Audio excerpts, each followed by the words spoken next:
And what I realized was that while there's nothing wrong with making money, we all need to make money, want to make money, and all that. But that was the only meaning and purpose behind it. And I just reached a point in my life where I just said, I want more than that. We can't just ask ourselves, am I fulfilled? You have to ask that question 5 times. How am I fulfilled in my health, in my fitness, in career, in relationships, in legacy? Because in most cases, you're going to find that the answer is not equally across all 5 life pillars. Meet Raj. His office door is closed, but not locked. The fluorescent light above him hums as he sits at his desk, staring at the gray industrial carpet as if it's going to offer him some answers. On his laptop, he has a spreadsheet open with renewable energy contracts, price curves, risk exposure, work that used to really challenge him, that now feels like background noise. Raj leads a team of 15 in a fast-growing sustainability division. And on paper, his work is important. They help negotiate renewable energy contracts. They evaluate clean energy vendors. They model long-term procurement strategies that are helping to make a greener future. But lately, that mission feels distant. A knock on his door breaks the silence. One of his analysts needs help with a supplier proposal. Raj gives a quick answer. Logical, efficient, but no curiosity, no coaching, no spark. The door shuts again. Raj leans back in his chair, exhales, and rubs his eyes. Another day of moving numbers around. Another round of meetings where he says what he's supposed to say. He used to love this work. He used to be so proud that he's influencing big decisions. Now he counts the hours until he can go home and stop pretending. And he's not lazy. He's performing. He's delivering. Just something inside of him feels flat. He wants to feel that spark for the work again, to feel excited, to feel like his work is fulfilling, that it's meaningful, instead of feeling like he's going through the motions as a manager in a system that's draining his energy. Today, I'm speaking with Bernie Borges, founder of Fulfilled at Work Academy and creator of the Fulfillment Centric Leadership Framework.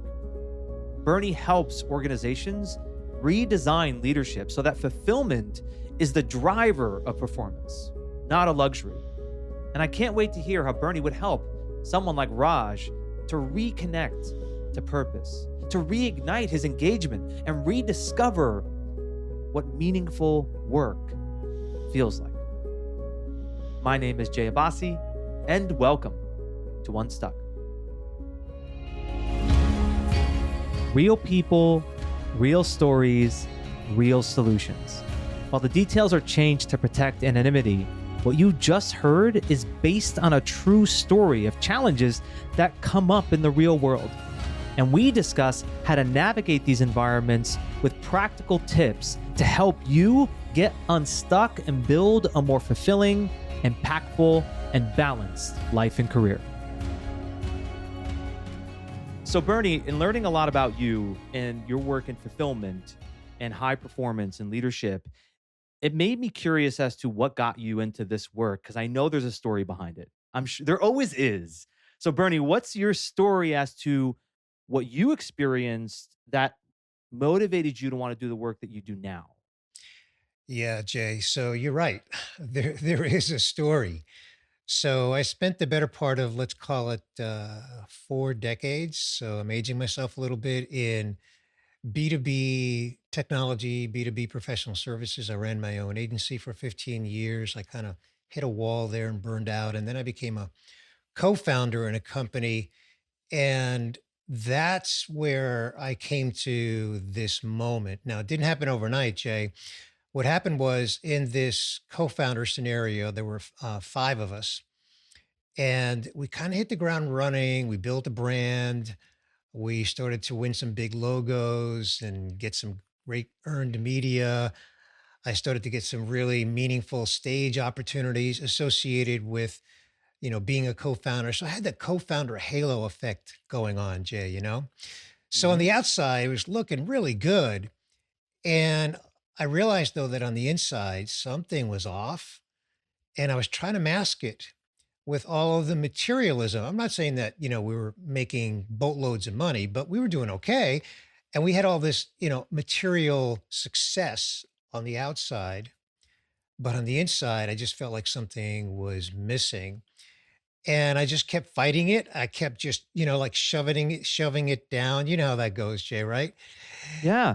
And eventually, I just allowed myself, and that's how I position it. I allowed myself to kind of have that conversation with myself. Like, why do I feel this way? And what I eventually came to was an exercise, which I've since taken into my own work.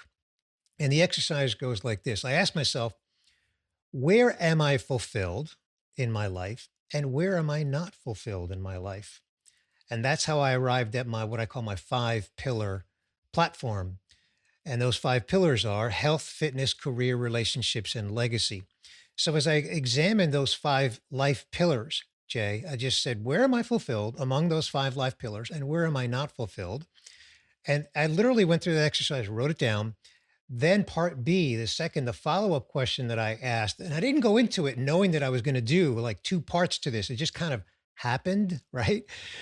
The second part was, what are my current values today? Because our values evolve as we go through life. They just change. So I asked myself, what are my values? I wrote them all down, and then I just kind of did an audit, right? Like a gap analysis, like we say in business, right? Yeah. Where's the gap between my current values and where I'm fulfilled across these 5 life pillars? And the result was just an amazing, like, self-awareness moment for me. And I just realized that I just wasn't fulfilled in certain aspects of my life. I wasn't in a career that had meaning and purpose is what it came down to. So all that to say, you asked me what the story is. That's how I arrived at that moment of, okay, I don't feel like I've got purpose in this. So I was just going through the motions. And that's what kind of led me to this whole concept of fulfillment. And then I went down a rabbit hole, Jay, and I did research on, like, what is fulfillment anyway? And what I determined from my research, and I published a report on this, I partnered with Udemy to publish a report in late 2024. And so what I concluded that fulfillment is the second most powerful in our humanity, second only to love. And fulfillment, unlike happiness, because people conflate happiness and fulfillment all the time. Fulfillment as an emotion, Jay, is the emotion that we experience when we have either an achievement of some sort, could be big or small or in between, or purpose. That's what gives us fulfillment. Whereas happiness is associated with a circumstance. Hey, the weather's beautiful today. It's sunny. I'm happy that the weather is great, but it's not as deep of an emotion. Whereas fulfillment is deeper. And then here's the clincher, Jay. Here's the clincher on why fulfillment is the second most powerful emotion in our humanity, second only to love. Fulfillment, Jay, in most cases is immutable. When we experience fulfillment in any area of our life, in most cases, nothing can take that away. So I'll pause Hmm. there because you asked me the backstory. I can keep going, but I love it. And I'm curious a little to go back. You said you felt off. You felt something was missing, and then you figured out it was a lack of fulfillment. What was it that you were doing that you felt wasn't fulfilling? When you reflect back, what was the activity? What was the way in which you were, I don't know, showing up, or the people that you were around that made you feel like this is not my purpose? This is not fulfilling for me. it was the fact that what I was doing, even though we had a different name than the activities were under a different name in previous roles or previous jobs or any of that. It was the same thing that I was doing over and over again. So again, the brand might have changed, the colors might have changed, some of the vernacular might have changed, but the activities were the same activities over and over again. And what I realized was that while there's nothing wrong with making money, we all need to make money, want to make money, and all that. But that was the only meaning and purpose behind it. Right. And I just reached the point in my life where I just said, I want more than that because it was just the same activity that I'd been doing really for decades, Jay. And I just kind of reached the point where I just said, it's not enough meaning. I want more. I didn't know what I wanted. And by the way, I didn't use the word fulfillment. I didn't know I was unfulfilled. It was one of those things where I didn't use, I call it the F word. I call it my F word, right? Fulfillment. So I didn't say that I was unfulfilled. I did arrive at that. Yes, I got there, but I didn't get there quickly. It took a lot of self-reflection. It took that exercise that I went through, which again, and now I use that in my work. But once I got there, that's when I realized I was just kind of, the cliche, kind of spinning my wheels, just kind of doing the Yeah. same thing that I'd been doing for a long time under different names and different whatever, but the same thing nonetheless, but not for something that was giving me meaning and purpose. Bernie, I can relate so much to this. I remember when this is years ago, I was in college and I worked at one job. It's like, the first year at the job is exciting, right? And then year two would be like, okay, I could still kind of do this. And then it would be in the third year. This happened to me like three different times. The third or the fourth year, I would drop off. I would lose interest and something was off, just the way you're describing. And I would move from one job, I moved to another job, and I did the same thing between 3 to 4 years, that job to another job, same thing, 3 to 4. It happened to me like 3 or 4 different times within my career. This is way before I started even working at Tesla. And tell me how if this resonates with you, Bernie, and tell me what you think of this. What I found was that there's a component of not being challenged anymore that started to make me feel off. What are your thoughts on having to feel challenged by what you're doing?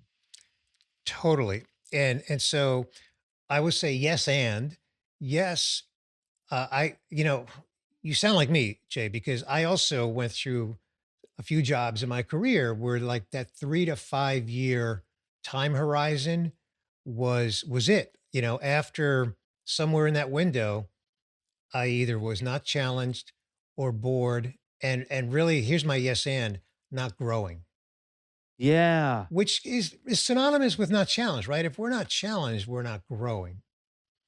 And so just like you, I remember early in my career, this is back in the mid 80s, again, dating myself.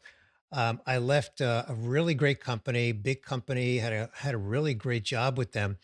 And when I sat down for the exit interview with the local HR person, I remember, Jay, what he said to me. He said, Bernie, are you sure you want to leave?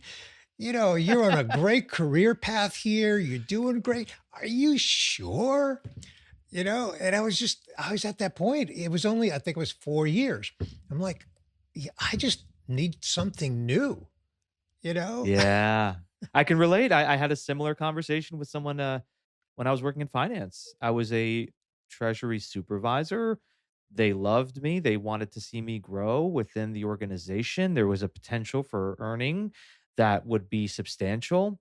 And I remember when I told the VP who I became friends with, he's like, are you crazy, Jay? Like you want to, because this is when I wanted to move into renewable energy. I just was fascinated by the industry and I thought that this was something that was meaningful, that was purposeful for me.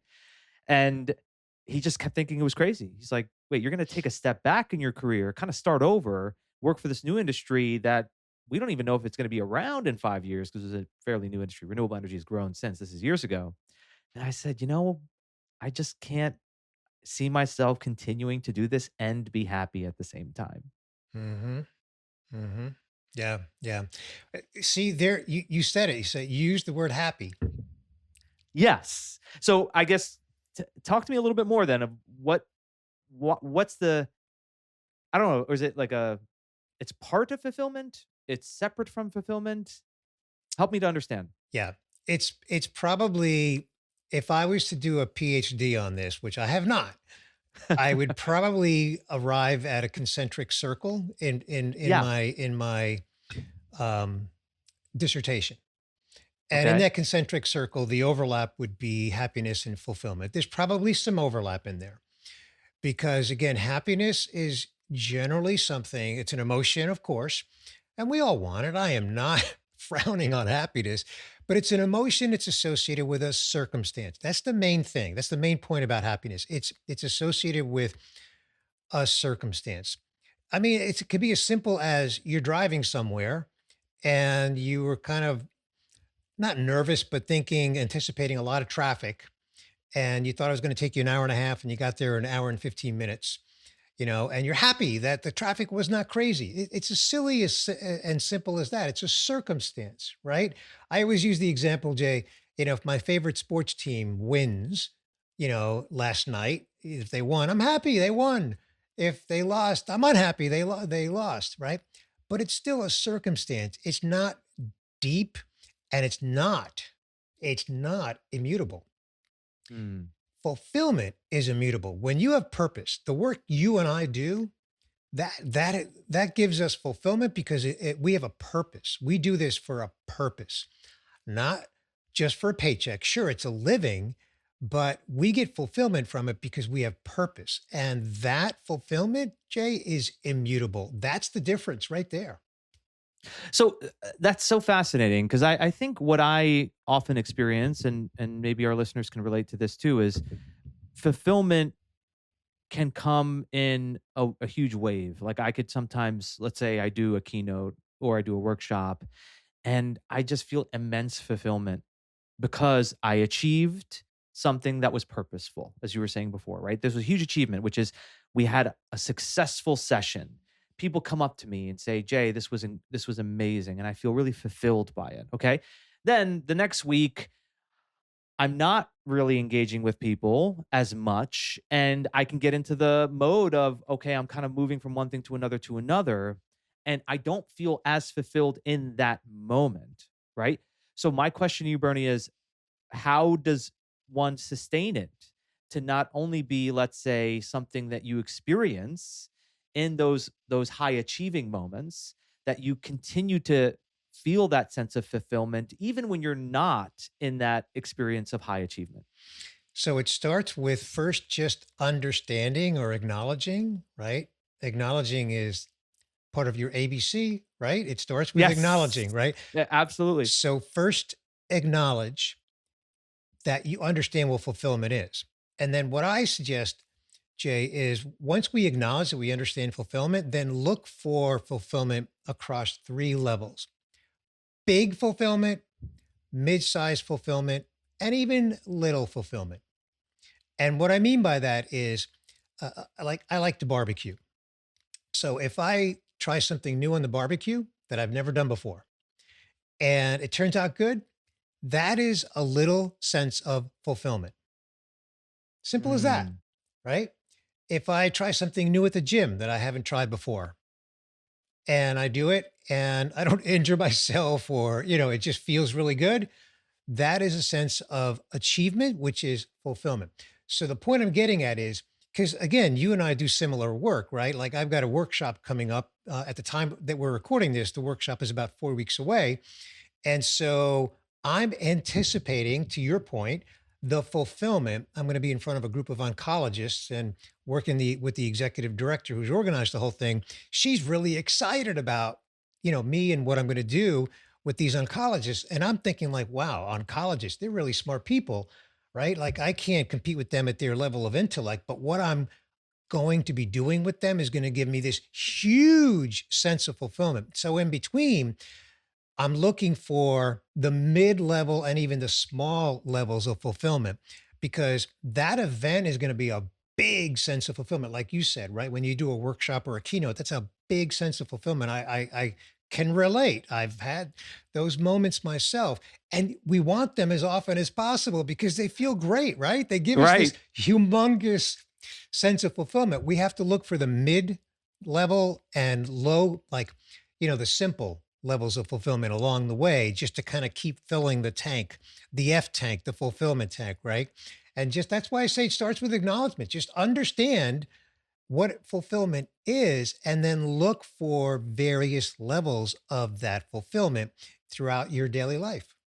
So there's a shift in perspective, Bernie. I'm hearing you say there's a shift in perspective and an intentional practice of reflecting on what you achieved throughout the day and its connection to a greater purpose.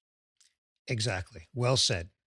Yeah. So Exactly. what I think how that could look in practice would mean reminding yourself throughout the day, or when you do get to the end of the day, do a little bit of an inventory of this, right, Bernie? I mean, that's what I'm hearing. It's like, okay, wait, what did I do today?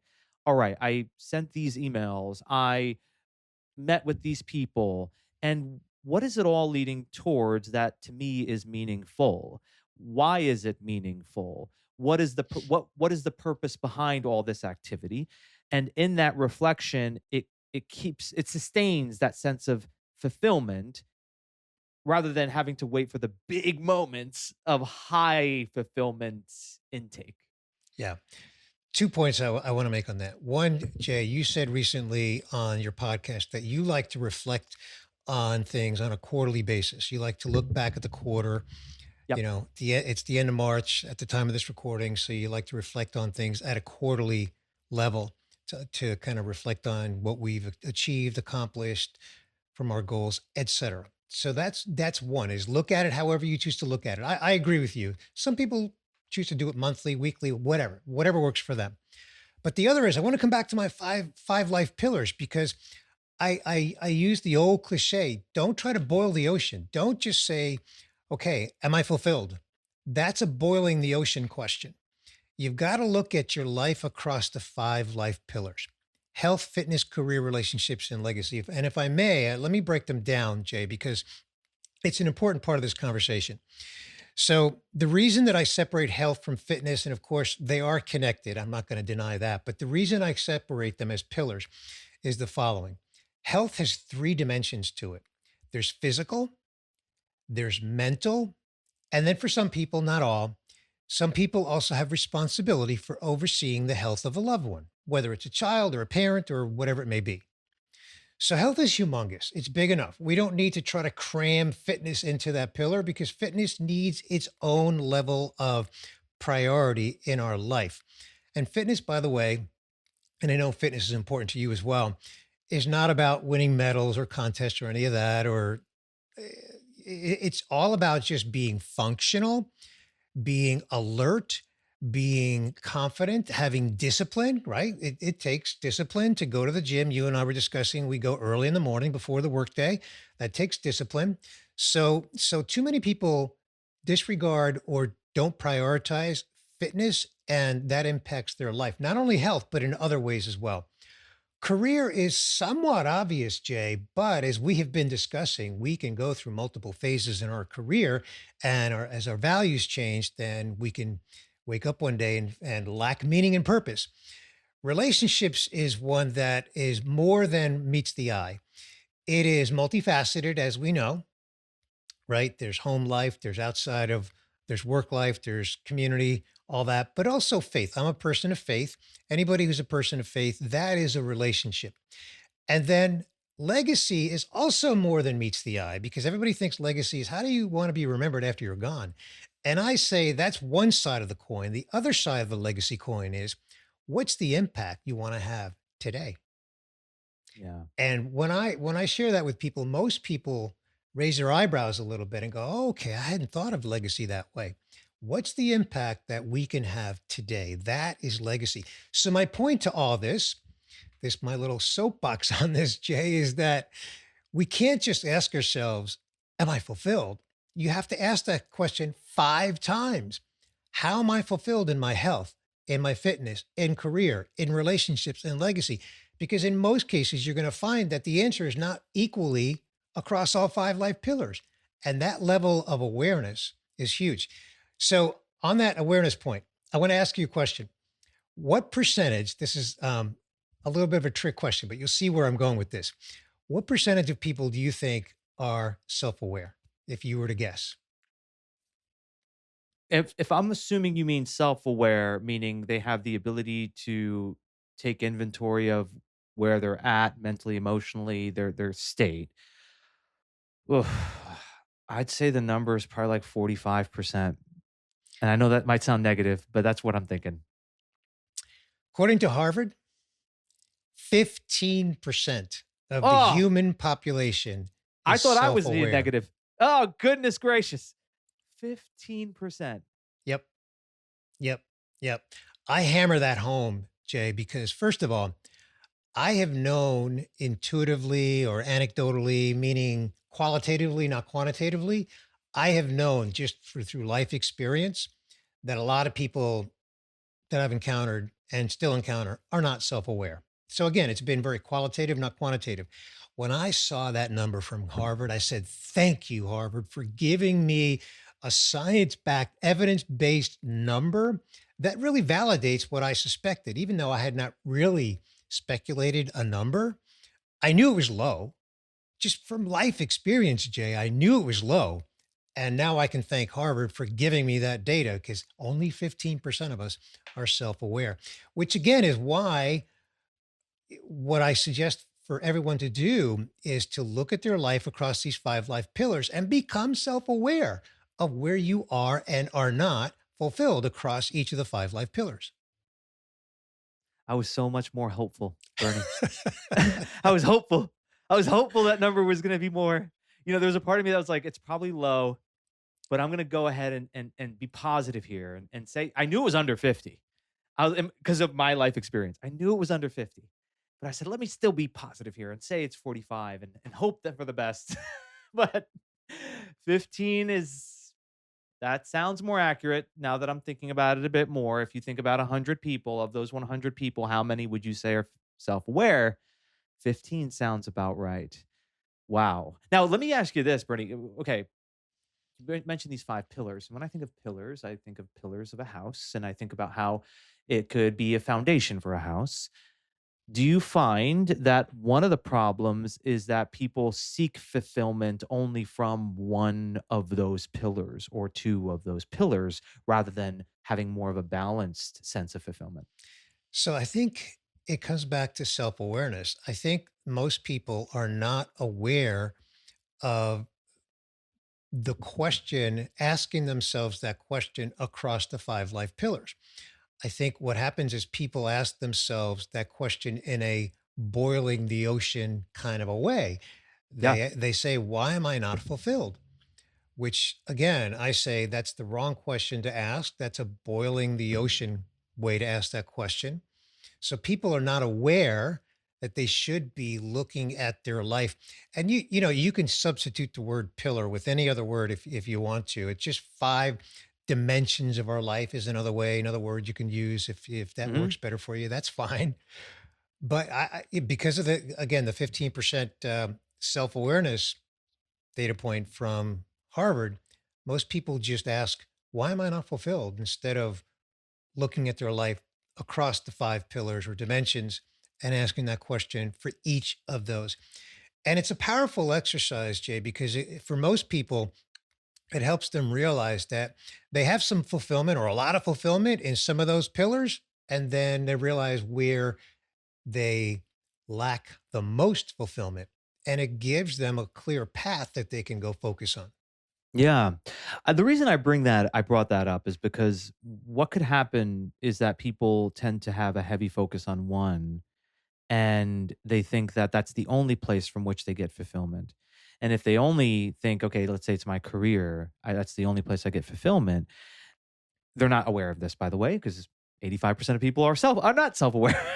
So like if I put all of my investment into my career, that's where I get fulfillment. When things don't go the way I wanted with my career, I my house falls apart metaphorically. And so I like that you ask people to consider all five of these areas because it gets them to start to consider, wait, if I really only been thinking I get all of my fulfillment from just this one area, And it means I need to be investing more time and energy into some of these other areas. Exactly. That's exactly right. The other thing that it does very often is it gives them an awareness, there it is again, of where they can go to get more fulfillment. So, a pretty common scenario that I've come across in my work is people are unfulfilled in their career, but they're also stuck. Well, first of all, they should listen to your Unstuck podcast, but they're stuck. And and by stuck, I mean, if it's not obvious, it's like, well, that's where their expertise is. That's what gives them a six-figure paycheck. So they can't just walk away from that. That's what's stuck. What I mean by stuck, right? Hmm. So the exercise of the five pillars can allow someone to say, okay, well, I'm going to go and spend some time over in this pillar and find fulfillment in this pillar. It might be fitness.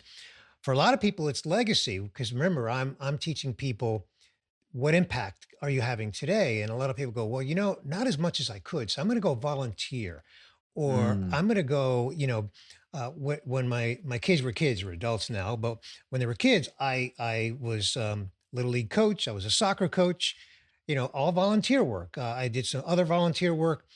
All of that, even though I didn't realize it at the time, Jay, was fulfilling my legacy pillar. And again, at the time, those words didn't come out of my mouth. Yeah. But in my soul, I was feeling that. I had my day job. In fact, during a lot of that season of life, I had my own business. And as you know, in your own business, you can work any 12 hours out of the day that you want, right? Hmm. Yeah.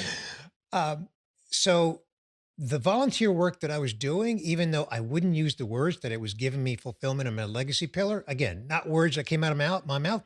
Nonetheless, that is when I reflect back on that, that's exactly what I was experiencing. Yeah. Well, what I also think is important to consider is like, okay, career, for example, people get to the fourth quarter, if you will, of their career, and maybe they're in a position where they're going to be retiring. They can fall into depression because that's where they get all their fulfillment is from their career. But what I love about your framework is it's saying, well, it doesn't have to be.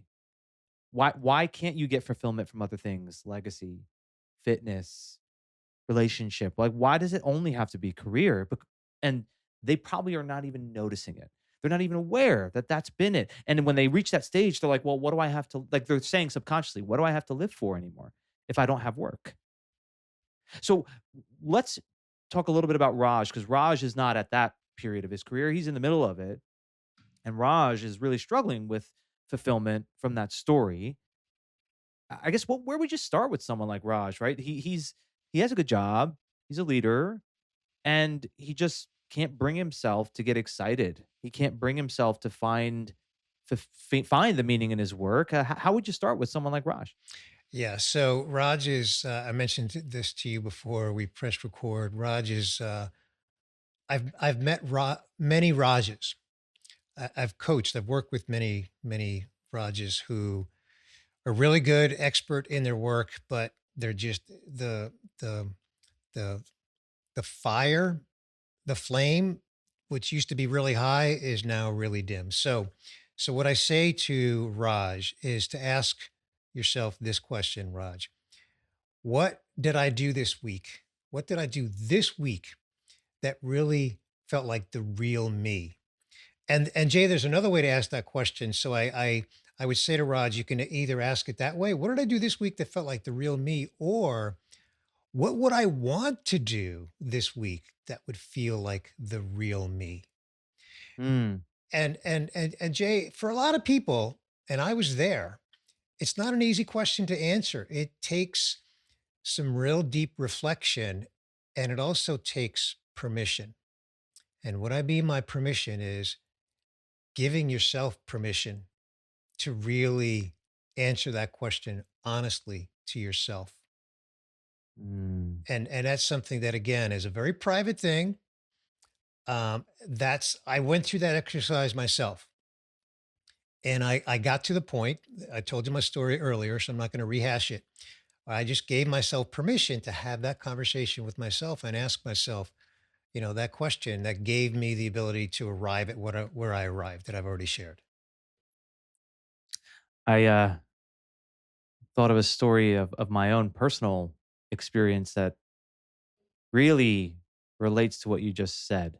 And while I didn't ask the question exactly the way you just did, I feel like that was the question. So when if I take you back when COVID hit, we didn't really have many choices in regards to a business like ours where we couldn't go out and speak and do keynotes and workshops because they were all shut down. So my business was all virtual, Bernie. It was just one-on-one coaching, and I did get some great fulfillment out of it. And I helped a lot of people, leaders at all these different organizations. But I found that I was falling into patterns of just not feeling really excited about it. And I went on vacation with my wife. We were in Mexico, and I was just out by myself, out for a walk on the beach, and it hit me that what I feel is missing, what would make me feel like the real me, was to be around people again, to not just be on Zooms all day long. And it hit me so hard. It was like a wave of realization. And after that, I began making my efforts to transition back into speaking. So I really love the way you put it. It's what could I do that would make me feel like the real me? Mm-hmm. Mm-hmm. Yep. So Yep. what was it that you felt like when you were in that space? What was the answer to that? So it was again, once I arrived at those five life pillars Yeah. and realized that I had fulfillment in my health pillar for the most part, nothing major there, either physical or mental.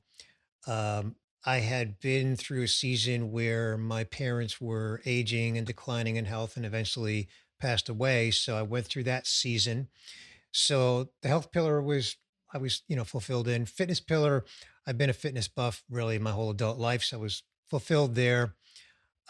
Career where I was struggling with was I was just spinning my wheels and I just felt like I needed to do something with more purpose. And then I realized when I got to the relationship pillar was also in pretty good shape, not perfect, but in pretty good shape. But then when I got to legacy, Jay, Hmm. okay, a light bulb went off there because that's when I realized, wait a second, legacy is not just how do I want to be remembered after I'm gone. What's the impact I can have today? And that's when I connected legacy to career. And I said, I want to have impact.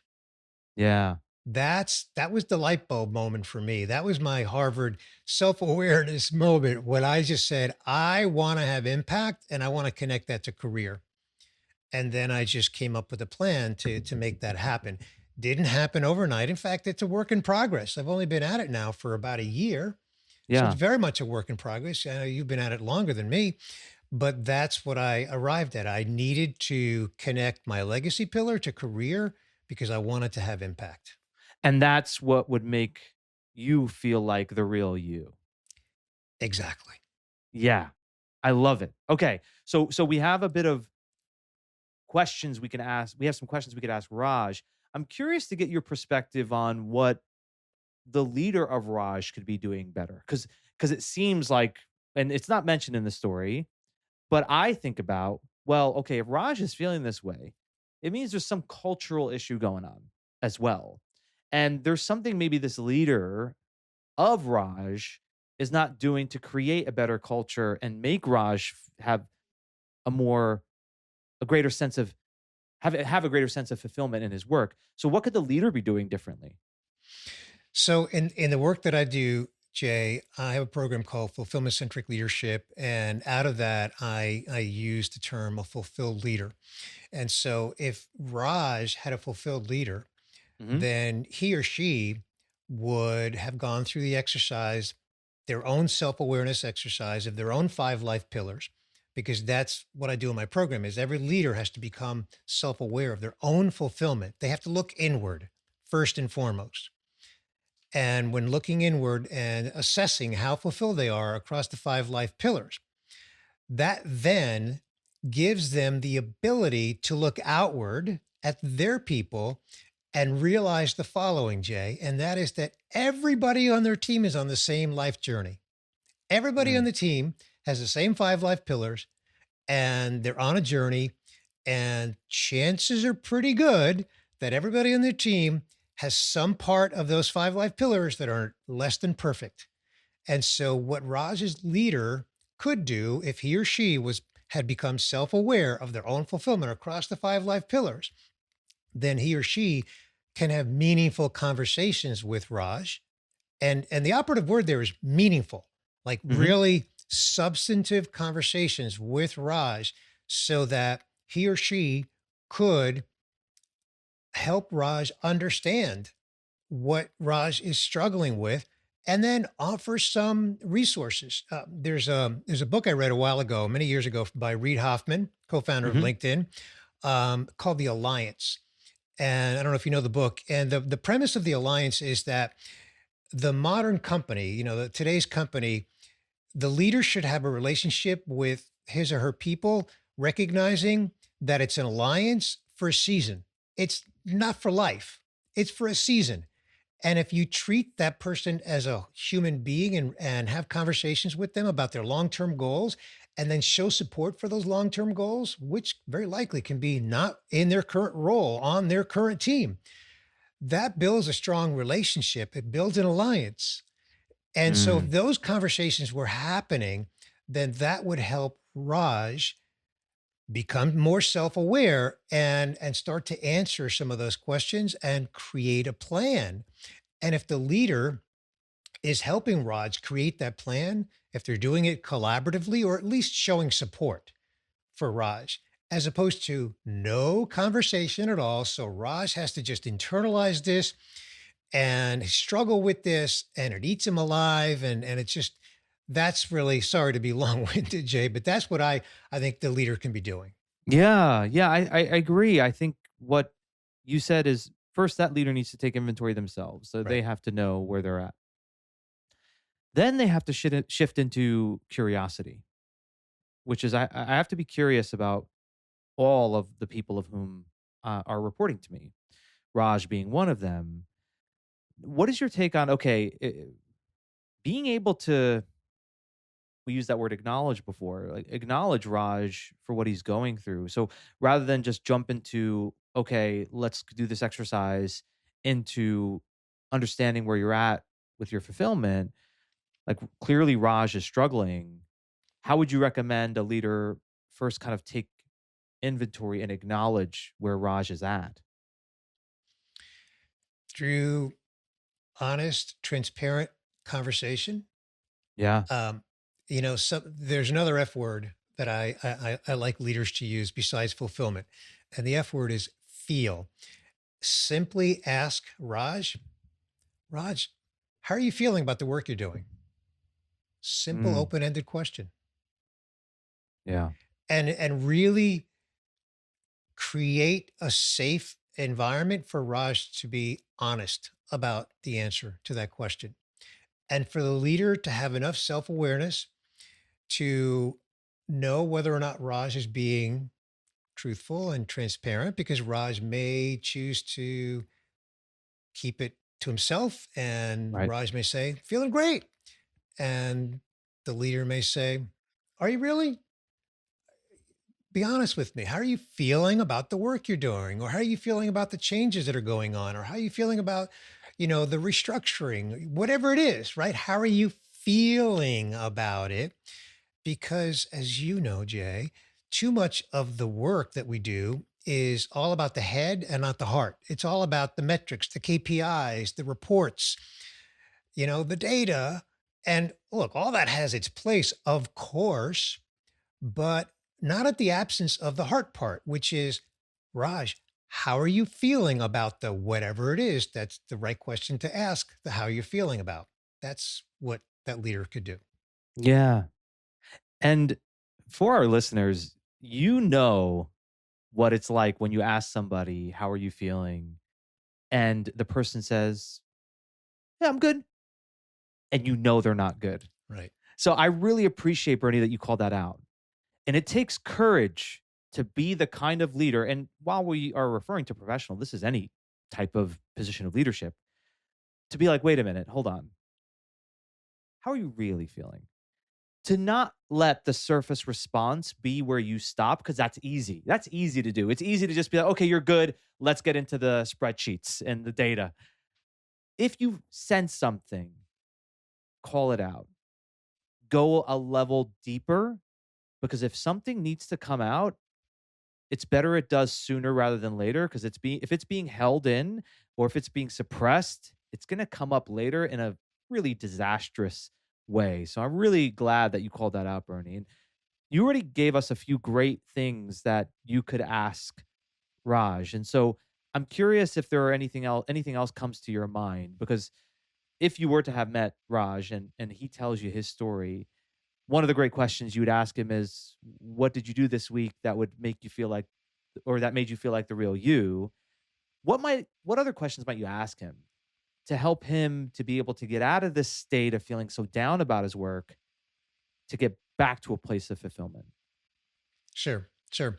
So another question that I would ask would be, so when you look back on when you were excited about the work that you did, or proud of the work you did, or fulfilled about the work you did, why? Why did you feel that way? What was it about it that gave you that sense of fulfillment? And because what that can do is take Raj sort of back in time, whether that's going back 1 year, 5 years, 10 years, 20 years, whatever it is, and help Raj understand where he was at that point in his life and what his values were. I said that earlier. And values are often misunderstood. I don't mean the values that our mom and dad taught us when we were kids, having good manners at the dinner table and, just, I don't mean those kind of values. I Right. mean I mean, like, what's important to you at this point in Yeah. your life, right? What are the things that are important to you at this point in your life? And those can change over time. And not only is there nothing wrong with that, it's just natural. That's just life. We evolve over time. So that asking Raj, what was it about what you do that really got you excited, you felt fulfilled by that, can take him back in time and then help him realize that today he doesn't feel that way because maybe some of the values that he had then are not the same values that he has today. And understanding that difference can be a big light bulb, again, a self-awareness exercise to help Raj understand the why behind I don't feel today like I felt years ago. And having that exercise can help him understand why he doesn't feel that way anymore. Yeah. And that why coming from actual evidence of when you did feel that, the actual experience of it. So it's not even something that he's thinking could make him fulfilled. It's no, when you did feel it, right? From your past experience, that I think is a really powerful exercise, because it's based on reality. It's based on something he actually went through. Exactly. This was fantastic, Bernie. And our listeners, learn more about the great work Bernie is doing. Go to fulfilledatworkacademy.com to learn more about what Bernie's up to, as well as finding him on LinkedIn. And I know you're quite active on LinkedIn. And if you do send him a connection request, mention that you heard the interview on Unstuck, so he knows where you're coming from. We were saying how oftentimes we get connection requests and people don't leave us a message, right? Send a message along with it. Yes. Bernie, this was fantastic. I appreciate you so much. I learned a ton about fulfillment today, and it's something I'm going to be thinking about quite a bit following our conversation. So thank you so much. Thank you, Jay. And I'm a fan of your podcast and a fan of all the work that you're doing as well. And thank you for having me on your Unstuck podcast. It's been a blast. Bernie gave me a new way of thinking about fulfillment. It's really stuck with me since. And I'm going to do my best to synthesize it down into 3 insights, 3 actionable takeaways that you can take from this conversation. The first insight is that fulfillment is when we pair achievement and purpose. And there are 3 different types of fulfillment. There's that big fulfillment from something extravagant, extraordinary. Then there's that mid-sized fulfillment, and then there's that little fulfillment. And what's required is for us to be intentional about looking for it, reflecting on that fulfillment. And as Bernie put it in the conversation, fulfillment is immutable when it's true fulfillment. Second insight, if we're not challenged, we're not growing. I think that when I personally look through my life as to when I felt like I was growing and when I didn't, it always came down to feeling challenged. It's really important, I think, that all of us feel like we're challenged with the work that we do. A healthy challenge, of course. Third insight, 15% of people are self-aware. That Harvard study blew my mind. There's a few things you could take from that. First, ask if you're in that 15% or that 85%. And hey, the likelihood is you may be in that 85%, at least at times. So that requires all of us to do the work in being more self-aware. Don't only look at that stat and say that's everybody else. Start with yourself. And it's helpful to realize that oftentimes people are not self-aware. And rather than look at them with resentment, you can seek to understand that the reason they're behaving as they are is because they're not aware of what they're doing. Actionable takeaways. The first of 3, take inventory of the 5 pillars. The 5 pillars were health, fitness, career, relationships, legacy. How are you doing in regards to fulfillment in those 5 areas? And when it comes to legacy, it's not only the legacy of what you are leaving after you're gone, but what's the impact that you're having right now? Second actionable takeaway, a question.